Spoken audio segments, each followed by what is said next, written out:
गांधी प्रखंड की कई समस्याओं को लेकर भाकपा माले की एक टीम मंगलवार को गांधी मुख्यालय पहुंची और अंचल अधिकारी मनोज कुमार से बात की। टीम में पार्टी नेता सह अखिल भारतीय किसान महासभा के प्रदेश उपाध्यक्ष राजेश यादव, प्रखंड सचिव मेहताब अली मिर्जा, मनोज यादव आदि शामिल थे। मौके पर श्री यादव ने कहा कि जमीन की ऑनलाइन एंट्री में भारी गड़बड़ी हुई है, खासकर गरीब और कम पढ़े लिखे लोगों की जमीन के साथ ऐसा हुआ है। नतीजतन जरूरत पड़ने पर लोग अंचल का चक्कर काटने को मजबूर हो रहे हैं, फिर भी उनकी समस्या हल नहीं हो रही है। कहा कि घाटकुल पंचायत के एक खतियानी रैयत जीपलाल सिंह की कई एकड़ जमीन, जिस पर वे पुरखों से बसे और जोत आबाद करते आ रहे हैं, कि एंट्री ऑनलाइन में नहीं दिख रही बल्कि दूसरे के नाम से एंट्री का पता चलता है।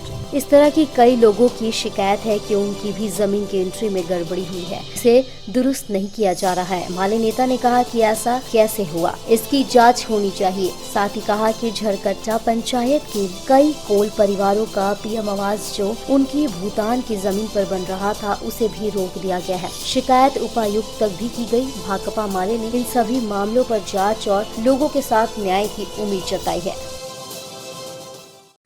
भाकपा माले की एक टीम ने गांडे प्रखंड की कई समस्याओं को लेकर के अंचल अधिकारी मनोज कुमार से बात की है।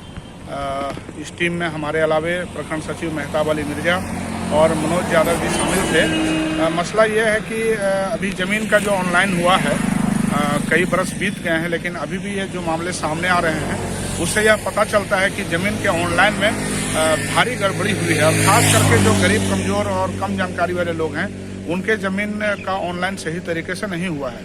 अभी एक मामला हमारे संज्ञान में आया है। घाटकुल पंचायत के एक रैयत हैं, खतियानी रैयत हैं जीपलाल सिंह। उनका कई एकड़ ज़मीन जिस पर वो काबिज हैं, पुरखों से काबिज हैं, वो खेतीबाड़ी करते आ रहे हैं, लेकिन ऑनलाइन में उनकी ज़मीन गायब है। तो इस तरह के कई मामले हम लोग के सामने आ चुके हैं। इसी तरह से एक मसला है, झरकट्टा पंचायत में कई कोल आदिवासी परिवारों का जो पीएम आवास बन रहा था, उसके दूसरे किस्त की राशि रोक दी गई है। इस मामले को जिला उपायुक्त के संज्ञान में भी दिया गया है, जहां से एक चिट्ठी बन करके अभी यहाँ अंचल में आई है।